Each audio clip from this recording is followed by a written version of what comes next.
Jacob had Rachel and Leah called to the field where his flocks were. He said to them, "I can see from your father's face that his attitude towards me is not the same, but the God of my father has been with me. You know that I've worked hard for your father, and that he's cheated me and changed my wages 10 times, but God has not let him harm me. If he said, 'The spotted sheep will be your wages,' then all the sheep were born spotted. If he said, 'The streaked sheep will be your wages,' then all the sheep were born streaked. God has taken away your father's herds and given them to me. When the flocks were breeding, I saw a dream that the streaked, spotted, and speckled males were mating with the females. In that dream, the angel of God said to me, 'Jacob.' I said, 'Here I am.' And he said, 'Look up and see.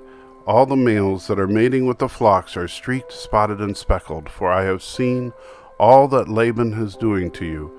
I am the God of Bethel, where you have poured oil on the stone marker and made a solemn vow to me. Get up, leave this land, and return to your native land.'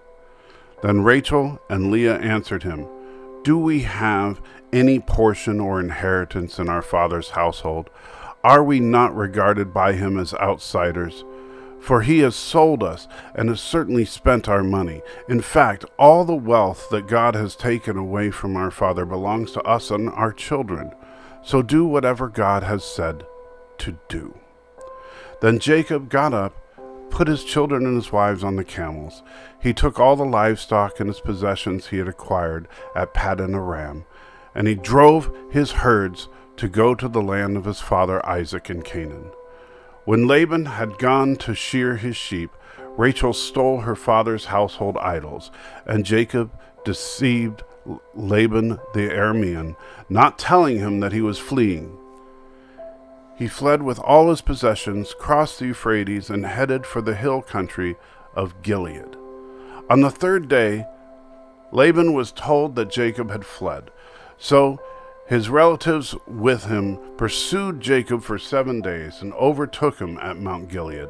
But God came to Laban the Aramean in a dream at night. "Watch yourself," God warned him. "Don't say anything to Jacob, either good or bad." When Laban overtook Jacob, Jacob had pitched his tent in the hill country, and Laban and his brothers also pitched their tents in the hill country of Gilead. Then Laban said to Jacob, "What have you done? You have deceived me and taken my daughters away like prisoners of war. Why did you secretly flee from me, deceive me, and not tell me? I would have sent you away with joy and singing, with tambourines and lyres.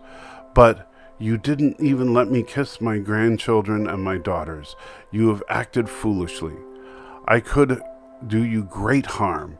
But last night the God of your father said to me, 'Watch yourself.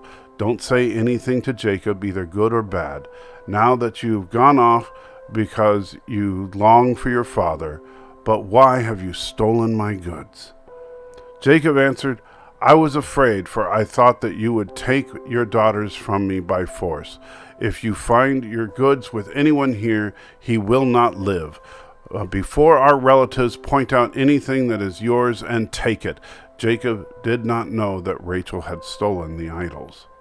So Laban went into Jacob's tent, then Leah's tent, and then the tents of the 2 female slaves, but he found nothing. Then he left Leah's tent and entered Rachel's. Now Rachel had taken Laban's household idols and put them in the saddlebag of the camel and sat on them. Laban searched the whole tent but found nothing. She said to her father, 'Sir, don't be angry. I cannot stand up in your presence. I'm having my period.' So Laban searched but could not find the household idols.